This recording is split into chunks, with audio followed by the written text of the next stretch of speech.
Right.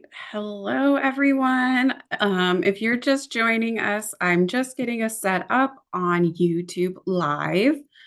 So if you are joining us on YouTube Live, you can put your questions in the chat box. Great. Hello, everyone. If you're just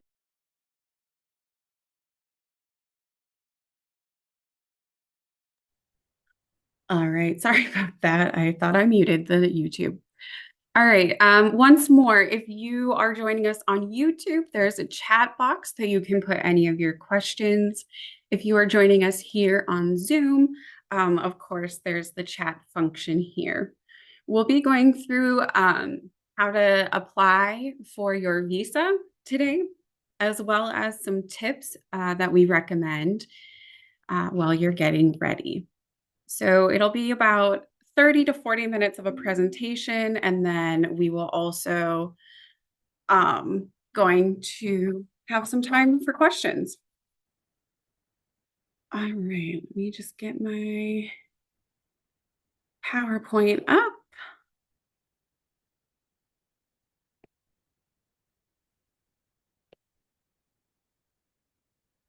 All right. Great. So, welcome again. So, if you are joining us today, you are likely already admitted to the university. So, congratulations. If you're joining us on YouTube and you have not been admitted yet, remember that May 1st is the application deadline for those of you outside of the US. And then we do have a June 1st I-20 request deadline. So some stuff to work on if you're not yet admitted. But today we're going to focus on how to pay your CVIS I901 fee, how to schedule your visa interview, and then preparing for your visa interview. If we have time at the end and individuals are interested, we can also quickly look at the I-20 request. It will be depending on time and interest, though. So let's get started, huh? So we're going to start at the point where you have received your form I-20 already. With our new system, you will have access to go into the KIC portal and download your I-20 at any point. So if you print one out and you lose it, that's okay. You can just go into your portal and print out a new copy. You just need to make sure that you are actually, sorry, I lost my train of thought. When you're printing it out, you need to make sure that you sign your I-20. When you get it, there are a couple of essentials that you do need to look for. The first one is that CVIS ID, and that CVIS ID starts with an N and then has numbers after it. If you wait to defer your application, so if you had an I-20 for fall 2023, for example, and now you are just requesting a new I-20 for fall 2024, your CVIS ID will likely change. So just be aware of that. In that middle section is the school information, and this is going to give you the information of when our university was allowed to begin granting I-20s to international students, as well as our address and our school code. For the process of applying for your visa, you will need to know the school information. So that's written here, but we'll also have that up in just a second. So those are some of the big parts of your I-20. You also want to go and make sure that your names are correct on your I-20, your birth date, country of citizenship, all the good stuff. Make sure that is correct. So the first step for you after you get your I-20 is to pay the CVIS I-901 fee. So this fee is what we use in order to keep your record active. This is not a fee that we receive any part of. This fee goes directly to the CVIS organization. So they're getting that money. We don't see any of it. This fee is valid for 12 months. So if you have not yet scheduled your visa appointment, you may want to be strategic on when you pay that. For example, if you are living in Bangladesh and you know that visa appointments are quite far out right now, maybe you wait until you are sure of when that visa appointment will be. It is valid for 12 months. And so if you defer your application within that 12 months, it is still valid. If it takes you longer than 12 months to get here, though, you do need to repay that CVIS fee. So for most of you, you are going to go to fmjfee.com/I901 fee. So I know that this is a .com website, but this is actually the official government website to pay the I-901 fee. You are again going to need your CVIS ID, last name, given name, and your date of birth to get this paid. Please make sure that you have your CVIS ID correct for a valid I-20 when you pay this. A valid I-20 means that your program start date has not yet passed on your I-20. So if you're setting up a visa appointment for this fall 2024 and hold an old I-20 that has the dates for spring on it, please wait to pay your I-901 fee until you have your new I-20. If you've already paid that fee, then you can always transfer it if you need. All right, I'm just checking questions, y'all. So it doesn't look like we've got any right now. All right. So after you've paid that I-901 fee, typically after, but sometimes you do it simultaneously, you will begin to schedule your visa interview. And so with that, you will need to search for the US embassy or consulate that is nearest you. Right now, because of the backlog for visa interviews in many countries, the US State Department has opened it up and said that you can travel to another location for that visa interview without any sort of negative feedback.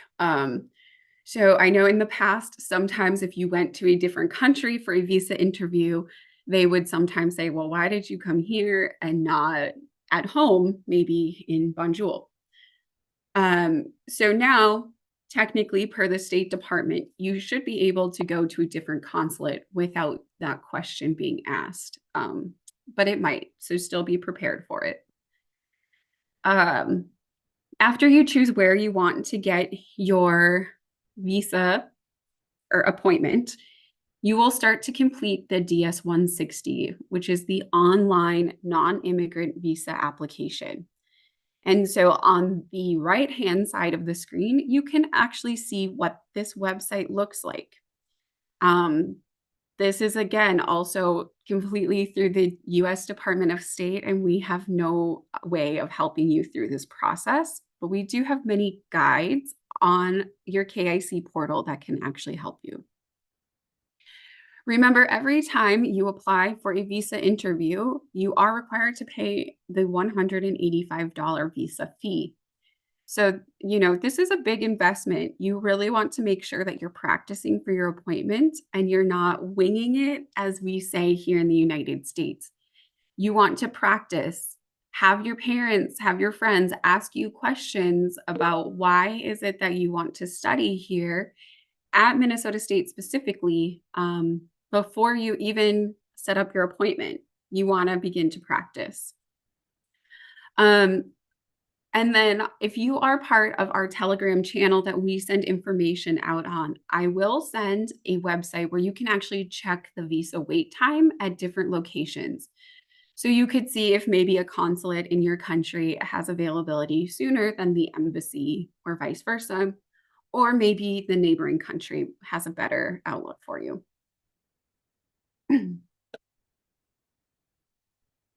Tips for filling out your DS-160. So for real, everyone, you need to set aside at least 90 minutes to complete your DS-160. The application is quite long and it is very detail oriented. And so make sure that you have 90 minutes set aside so you're not rushing.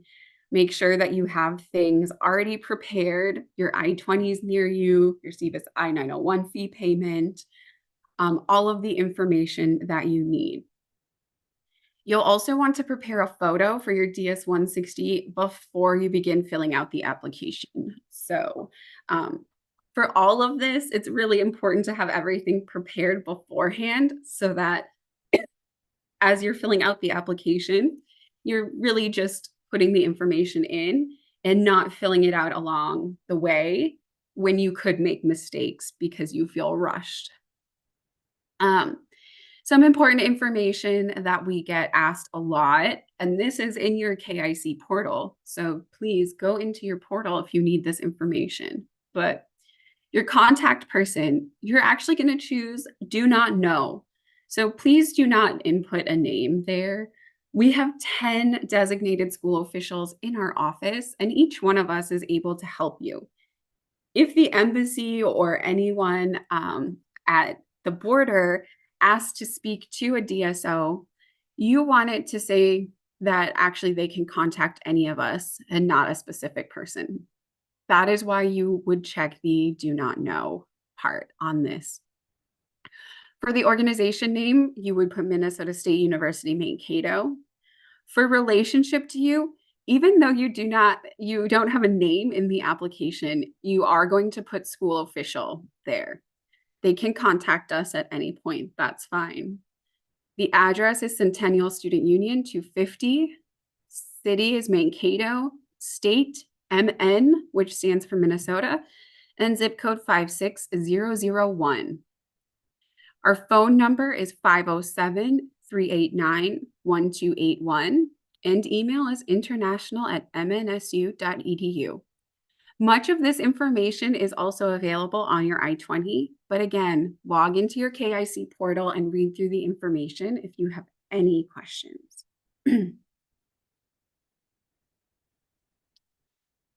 All right, so when you're actually preparing for your visa interview, just checking if there's any questions. Nope, we're good. When you're preparing for the visa interview, you'll want to prepare documents and have them organized neatly in a file or paper clipped, however you find it easiest. But you'll want to make sure to have the following documents available and ready for the appointment. Your I-20, which needs to be printed and signed by you, your passport, your CVIS I-901 fee receipt. I highly recommend making this payment at least 1 week before your visa interview. Please do not wait until the last minute. You do need that visa application fee payment receipt, so the DS-160 receipt. Bring along a physical copy of a photo for your visa, just in case your upload fails. Your admission letter, so you'll print that out from us as well. The bank statement and financial affidavit that you have provided for your I-20. If your bank statement is, maybe from September of 2023, you might even want to consider getting an updated statement, but that's up to you. It's always helpful to bring academic transcripts along and test scores such as your TOEFL or Duolingo. These are just good to have in case they ask any questions. And then finally, documentation of ties to your home country. So this is sometimes the hardest part because it can be really hard to show, that you indeed are going to return home. And, these are the reasons why. A lot of times we think about if you own property, if you have a spouse or children at home. But a lot of you who are, 18, 19, 20 years old might not have those. So you may have to get creative about how to show your ties to your home country. Is the reason you selected your major because you have noticed a gap in services in your country? And so you want to come learn a skill and then bring it back home. Do you already have a job offer back home? Do you have a company that you really dream of working with back home? So think about what are the reasons that will bring you back home, because that is what the visa officer is going to evaluate basically. Do they believe that you are coming with the intent to study in the United States and then return home? Because that is the purpose of the F1 visa. If they suspect through the visa process or visa interview that you are coming with the intent to stay and remain in the United States even after your education, then they will likely deny you. So, this is the hardest part, really showing them that you have intention of coming home. And unfortunately, I can't really give you an answer. No one in the KIC can give you an answer for that because it has to come from you. Visa officers are very good at spotting lies or things that maybe are not in your own words. And so you really need to think about your own answer for this, the ties to the home country, and practice that.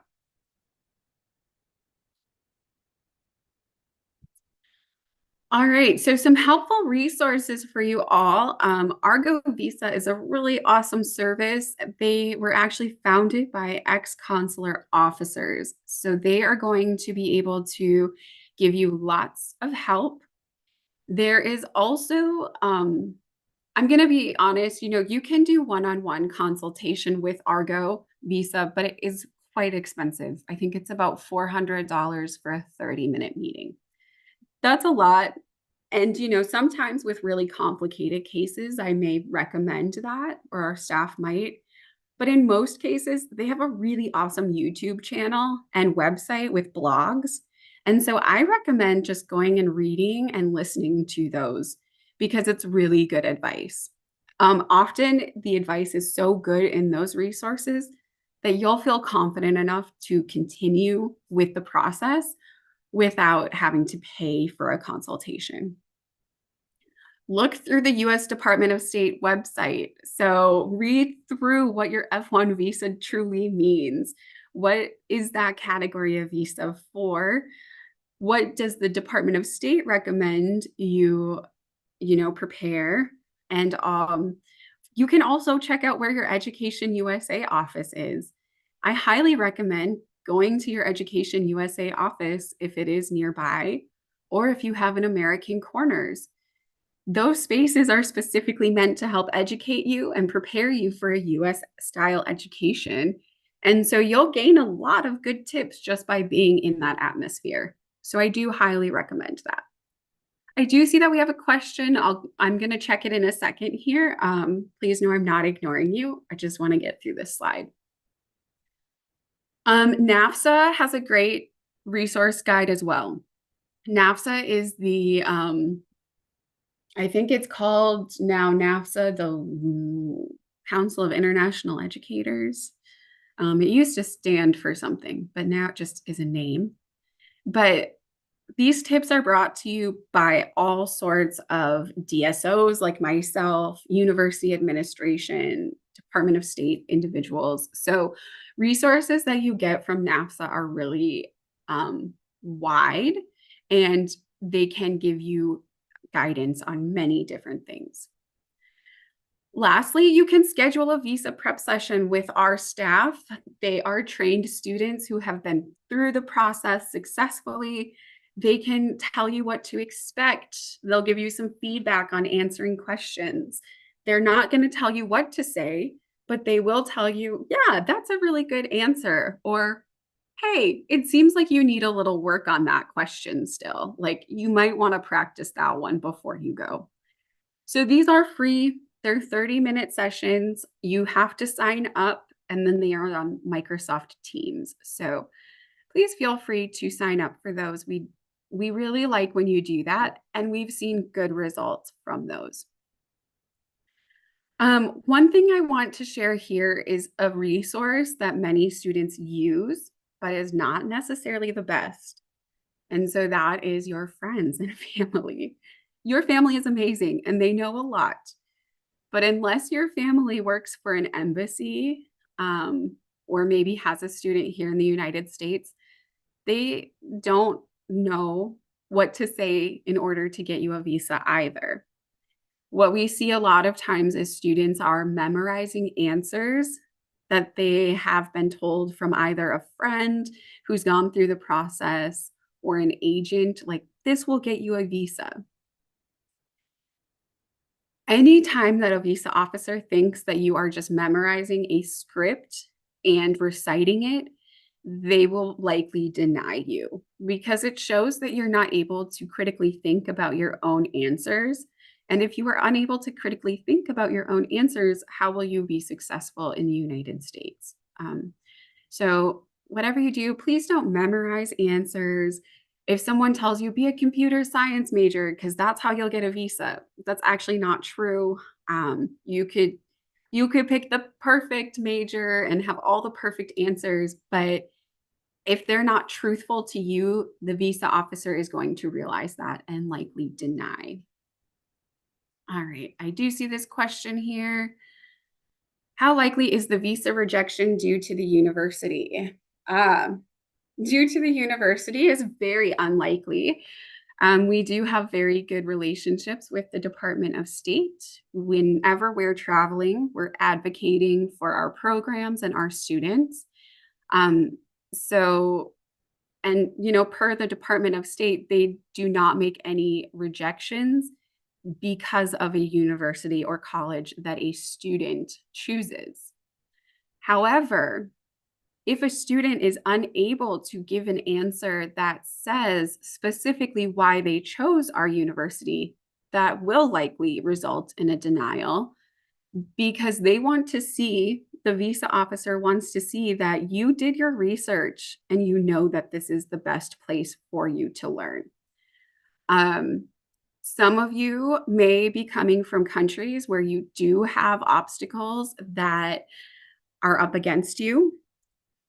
So, for example, in Ethiopia, there is an obstacle because unfortunately, in the past, many F1 students who came from Ethiopia misused their visa in the eyes of the embassy, not me. Okay.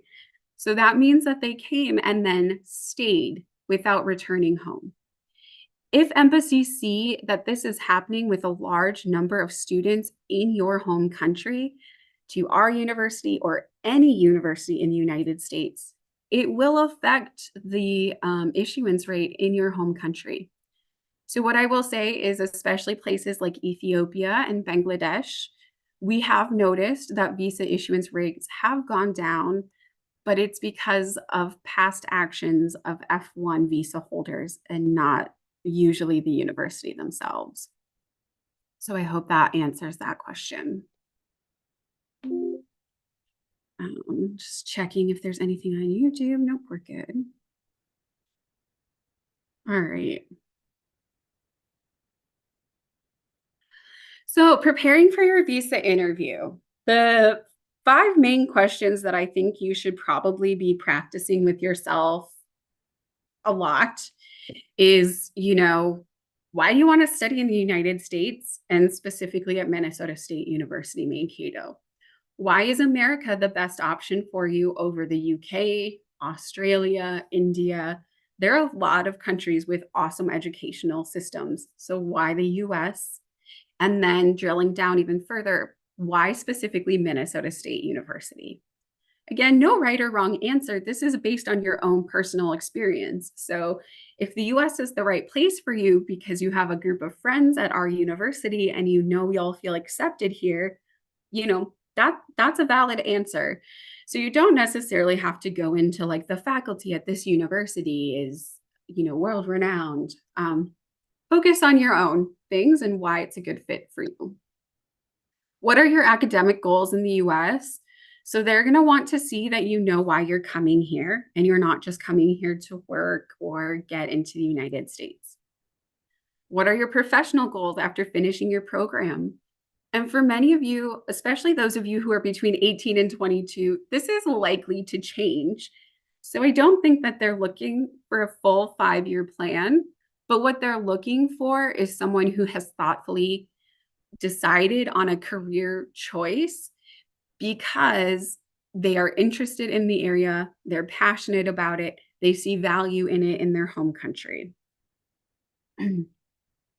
The biggest one is how will you pay for your education? So, a lot of times they are maybe not going to look at your statements, but you do need to be prepared to say, my dad is going to pay for me. He owns a business, and that's where he'll get his income. With this question, you want to give them an answer, but you don't want to over explain. All right. So, where's the money coming from and how are they getting it? My dad's being my sponsor. He owns a business and that's how he will pay for it. Or my mom is my sponsor and she works at a bank and is a vice president. And so, she has the income for it. So short, concise, but honest. And then finally, we did talk about ties to your home country a little bit again. So what is your motivation to return after completing your education? That is really on you to find out. It could honestly be that you're just really close to your family and that you want to be close to them for the rest of your life. And this is just a 4-year time period where you need to come and get the training that you need for your career field. So for you, you need to figure out what that answer is and how you are going to tell that story. All right. So on the day of your visa interview, some things to remember. You will go through a security checkpoint upon arrival at the embassy. This is normal. No phones or technology are allowed with you during your appointment. So, I recommend if your parents go with you to wait outside, maybe leave the majority of your items with them, except your passport and the documentation you need for in the embassy. Some embassies do have a location where you can store your items. Most embassies, though, really only have a spot for you to maybe store your phone and maybe a couple other items. But when we say no technology, that also means no USBs. If you have an iPhone or I'm sorry, an Apple Watch or a different type of smartwatch, that also will need to be removed. Anything that is electronic essentially will need to come out of your bag. So, if it is stored with the security, it will be guarded the whole time. And then when you come out from your interview, you will get your items back. Arrive early. Okay. Checkpoints can take a while. You don't know who's ahead of you. You don't know if that person ahead of you has, prepared as well as you and removed technology and other items from their bags. And so there are a lot of unforeseen things that could result in you being late. So just arrive early. Okay. And I don't mean like 2 minutes early. I mean, arrive like 20 minutes early. Okay. Dress for success. So you do not need to be formal, but you do need to be presentable. So I like to say, dress how you would go to your grandma's. If grandma would approve, likely you're looking good. Okay. No holes in your jeans, clean shirt, clean and tidy hair. I'm not saying that you need to do your makeup or have an elaborate hairstyle. Just brush your hair, put it up in a tidy manner. However makes you feel the most confident in yourself. Remember your documents. So once you're in there, you can't go back and get a statement from your mom. You need to have it in hand. Eat a good meal beforehand. You could be waiting several hours in the embassy with no food. So, this is true. Like there's no food options in there. You might be able to go to a water fountain, but that is about it. You're not allowed to bring any items in with you either. So, when we're hungry, sometimes it's hard for us to focus on what's going on. Or even if you're like me, you get hangry and then you're not giving the best impression. Expect that the interview will be at a stand-up window. You want to have your documents organized and ready to give to the consular officer when asked or if asked for them. So because it's at a stand-up window, wear comfortable shoes, all right? Don't wear stilettos. You might not be very comfortable in those. You also want to make sure that since you're standing up, again, make sure your things are organized really well because you're not going to have a table or anything in order to um, look through your documents easily. And then lastly, relax. Your visa interview is typically 2 to 3 minutes in length. So you really want to go up relaxed and calm. The visa officer understands that you're nervous. So it's okay if you have a little shake in your voice. It's okay if you kind of like get a little flustered. If that happens and you feel like, oh my gosh, what is going on? Stop, take a deep breath, and then start again. All right. The visa officer really will understand that you're nervous. They are going to be understanding about that. And they're not going to dock you points. It's only if that nervousness causes you to not provide an answer that really convinces them. So that's why it's really important to practice beforehand. Don't memorize something, just have that general information ready to bring out. Because if you do memorize something and then you forget, a lot of times we'll panic and freeze. But if you're just ready to speak about what your goals are, then you don't have to worry about it. Because even if you do have a little panic attack, take a deep breath, start over, and we're all good, right? All right. So 2 to 3 minutes, that's a lot. So it's a lot to get in that time. It's okay. They just take your time, take a deep breath. All right. So finally, fall 2024 orientation. We are so ready to welcome you all. We're very excited to do that. Attendance at orientation is mandatory. That's how excited we are to see you. So you need to be there from August 19th through the 23rd. Arrive on or before August 18th. It's best if you're already a little bit adjusted to the time zone when we begin orientation. Otherwise, you're sitting through sessions, through registration, all of that when you're exhausted. And trust me, I can say from experience, that's not fun.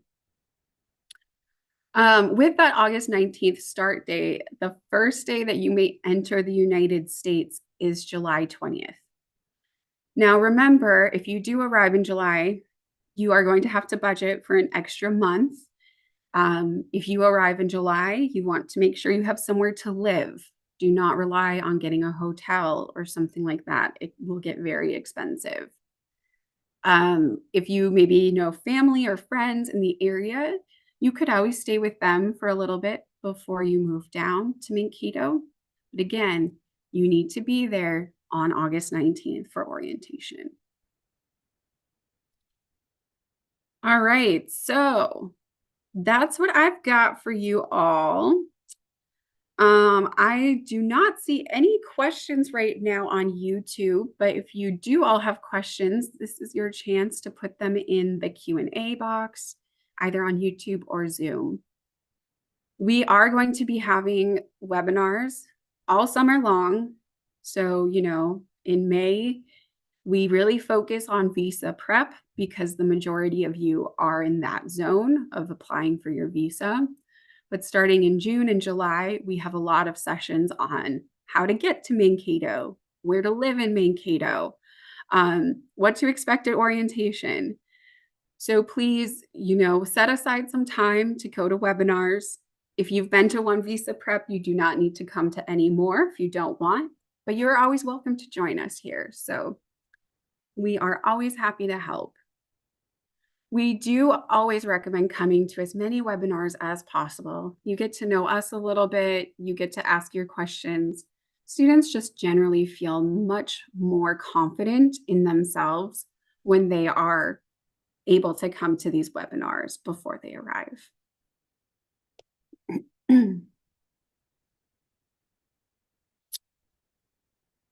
All right, so we have a question here. I'm from India. Are there any students enrolled or currently studying from India?